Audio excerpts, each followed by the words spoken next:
Hey there, everybody. Welcome back to another segment of You'll Go Down in History. So last week we talked about two guys, right? So this week we're on two girls, or two women of the Bible. And funny enough, both these women technically I was going to say, we're had supposed the to have... chance to go down in history for bad reasons. So technically that's the goal of this, right? One for a good reason and one for a not so good reason. But today... they could have both gone down for not so good reasons. Womp womp. Yeah. But we see that our first individual turns it around and she does a favor for God's people, and so therefore she is spared and her family is spared because of it too. Yeah. We are talking about Rahab.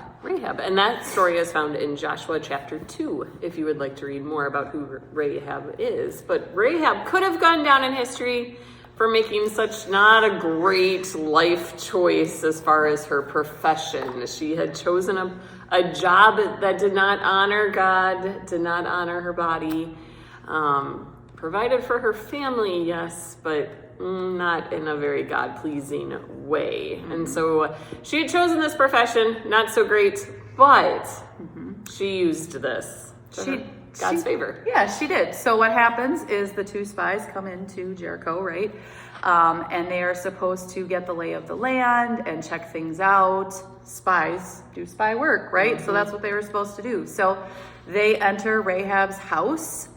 The king hears that these spies are in town and knows that they're at Rahab's house. So he comes to Rahab to talk to her, and she says, well, yes, they were at my house. However, they've already left. They're gone. They are not here.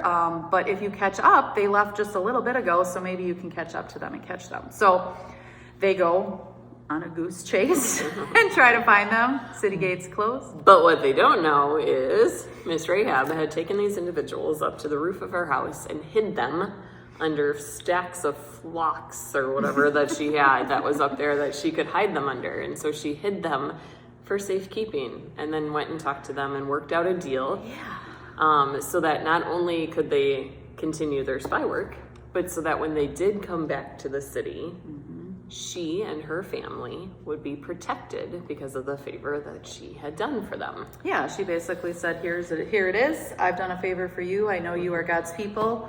I would ask in return that you would do a favor for me and spare myself and my family, and they did. She gave out the sign, and they knew to look for the red cord. Because that was Rahab. And why is this important? Well, it's important because Rahab not only saves the spies, but Rahab herself and her family are part of the family tree of Jesus. So Rahab is the mother of Boaz, which those of you guys who are in Sunday morning Bible study with Pastor might recognize that name, because he is the husband of Ruth.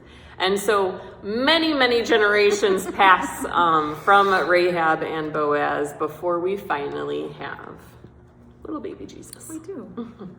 But it was important to keep that line, right? We had to keep that going. So I'm glad Rahab turned it around. Yep. However, this next person literally goes down in history for really bad choices. The exact opposite reason. We have somebody who's preserving the bloodline of Jesus and somebody who's trying to take out Jesus's family members. Yeah, literally does. I mean, she grants that wish, and that's what happens. So we are talking about Herodias. This story is found in Mark chapter 6, if you would like to read more about it. So Herodias was married to Philip, which is Herod Antipas's half-brother. She divorces Philip and then marries Herod Antipas. Which is a no-no. Which is a no-no. You're not supposed to marry your brother's divorced wife. Okay? So, bad choice.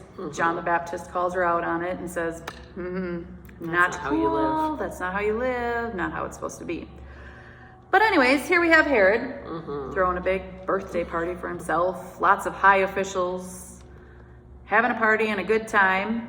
They invite Herodias' daughter in for entertainment. They are pleased with the entertainment. And Herod goes, because of this, I will give you whatever you want, up to half my kingdom. Can you imagine the jewels you could be dripping in? Oh my goodness, just everything. Like, I don't even know that I would have gone to my mom and asked. I would have probably blurted something out on the spot. But anyways, I'll take half the kingdom, please. she goes back to her mom and says, this is the offer that has been made. I can have anything up to half the kingdom. And what does Herodias say? I want John the Baptist's head on a silver platter. It's very specific. But also, like, how bad can you feel or be because you're, like, obviously you're guilty. So you're feeling guilt. You want to get rid of the guy who called you out on your sin. Yeah.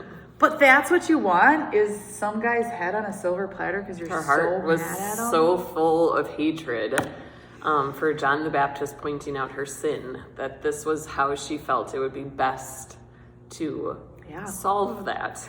And this puts Herod in a bad spot because Herod actually liked listening to John the Baptist. Yeah. And so when Herodias' daughter comes back and says, this is what I want, he has a hard time actually fulfilling it. But he has to go through with his promise because that's the offer that was what he made. promised. So Herodias, automatic thought, womp, womp. Yep. Takes out the cousin of Jesus by receiving John the Baptist's head on a silver platter. All to avoid acknowledging her sin, all to avoid having to listen to somebody who is pointing out right versus wrong. So yeah, I mean, we all make mistakes, we all sin, but I think this is a big, you'll go down in history. They'll go down in history for sure. Not too many children are named Herodias these days. Not so much. All right. Well, thanks for joining us. Next week, we will be back with two men from I can't even say gentlemen because they made a bad choice. Yeah, so some of them aren't acting very gentlemanly. So we will be back next week with two men as we investigate how they went down in history. See you then.